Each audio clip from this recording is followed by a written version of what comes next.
Alright, and we are back. Finish out some of these dailies, and now we have good 30 out of 30 baby shark salt stones, so now I don't have to do that anymore. I don't know why, I just like to have that actually evened out like that, so... But here we are at the end of the festival. Didn't go out, again, didn't catch too much. I am just kind of waiting again. We wanted to build up my my capture chips and then wait for a different festival to actually use them all on. So depends on what we get for July, but let's see what all 20 tickets got me, and we didn't get nothing because it would have told me down here.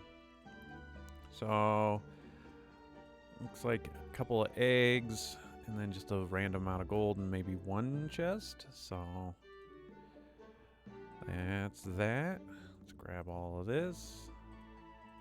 Well, we got 2 and super evolution materials, so not necessarily bad.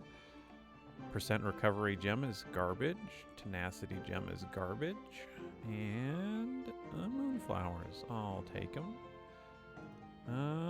But with that out of the way, so hopefully, like I said, you guys got at least should have went out there and got 16 of them. Got the gems out of the Astro Guide and been done with it, and then continued on doing whatever it is that you went to accomplish for this capture festival. Let's see, what do we got left? I totally forget, because I'm starting to do more of these while I'm trying to finish out like the Apex battles and things like that. So inevitably, a couple of these are just done when the dailies do roll over for me on there. But we need Starstone, Astromon League, and we need to catch.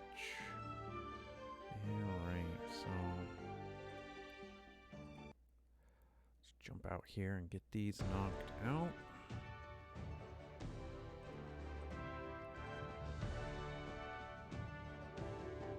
Yeah, that's fine. So it'll be interesting to see. So the next 3 months are going to be usually the funner. Well, just because of the summer, and I say funner, like just or more fun. They tend to have like the more interesting Astromon come out. So especially ones, a couple of them that are summer themed, and then July has tended to be where they've done most of their promotion, like the promotion stuff. Because if I remember right, Baby Shark came out either July or August originally. I don't know. I'm pretty sure the wiki or somebody has a document up that was when we got Baby Shark, but I'm pretty sure we had Baby Shark was a summertime when he first came out. But the Sega, so Sonic's thing happened in July. I remember that one. So I'm interested to see if next month maybe they'll do that again. It kind of depends, but the other one that's good is the anniversary is going to be coming around too at the end of August, going into September. So we will have this year we'll have another anniversary Astromon, which I am excited to see what rolls out this year. And this also gives you the newer players a chance to actually. It should give you guys a chance. We'll see how they roll it out this time around, but give you the chance to getting Mini Tina and Mini Sarah, both light and dark versions of her, also with Zephyros as well, because he's been added. And I always forget the shop lady's name, because we've had them again. Those have been the past 4 years. Game's been out for 5, but they didn't have one obviously for the very first year, our first, when the game came out.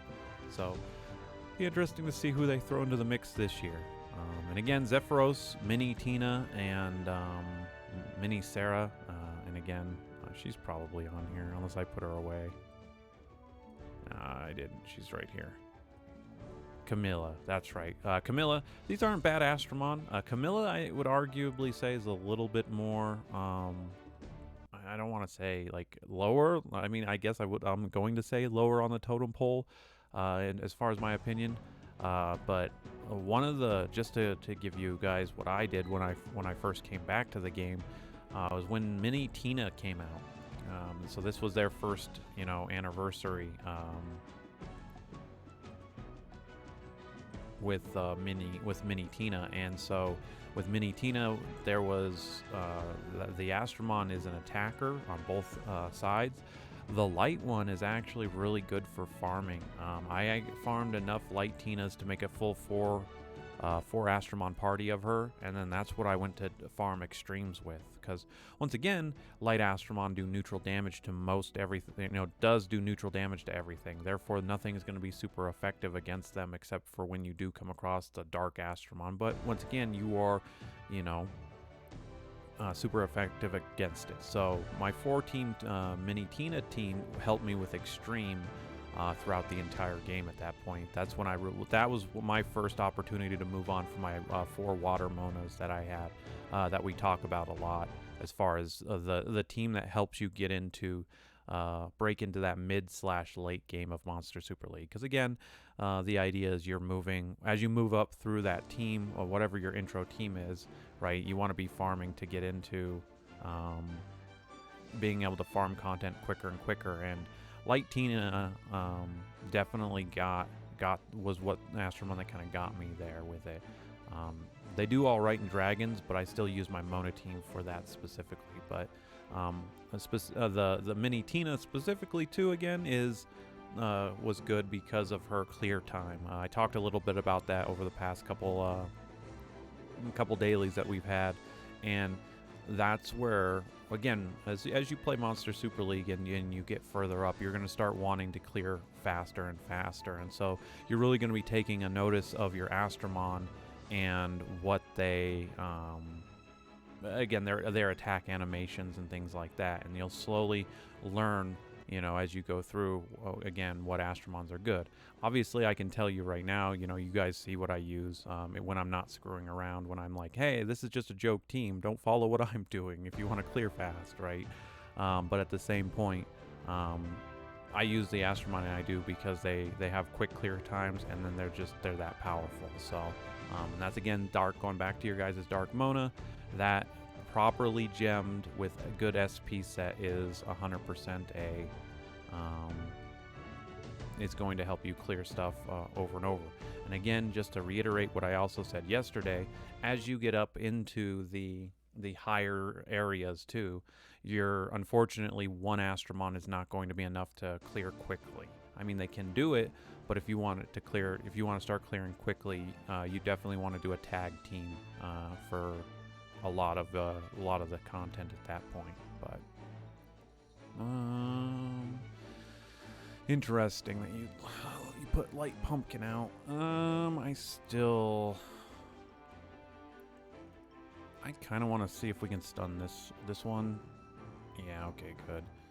And then let's see if we defense down. She resisted, and we just took her out. Hanahime just did 28,000 damage. That's hilarious. GG. So, Pumpkin, you're just going to go down, unfortunately. Victoria's not going to do too much damage to that. You're stunned. Let's see if we can get this stun off. The shock does decrease his defense, so obviously, yeah, you could yell at me. I should have just finished him off, but at the same point, he doesn't have that much health, and that'll do it. So it's all good. Let's see here. I need to double check one thing, because I'll be honest, I have been slacking a little bit. Been not playing the game as much as I should. We still have a day. Oh man, I got a day to do that many. That's not gonna be bad. What were we missing? Oh, we did not do the Starstone. I always mess up that muscle memory a little bit. I don't know why.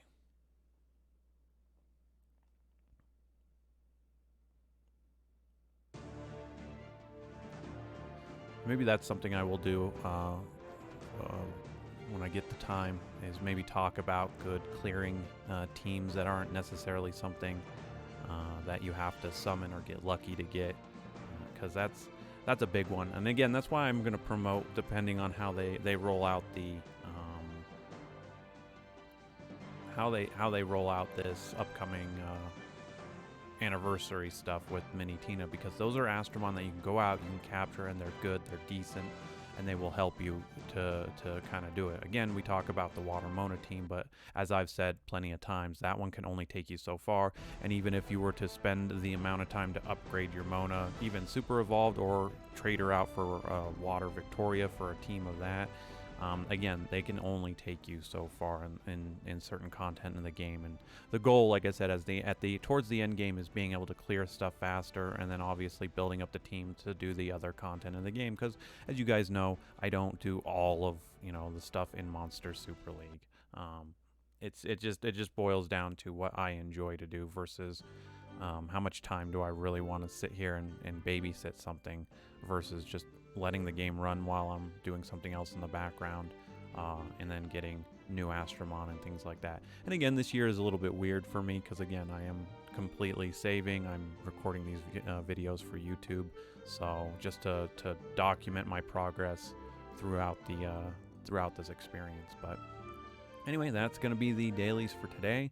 While I'm here, let's just double check this once again. I have not looked at this since it reset, and it still is making me, God, look at that team, man.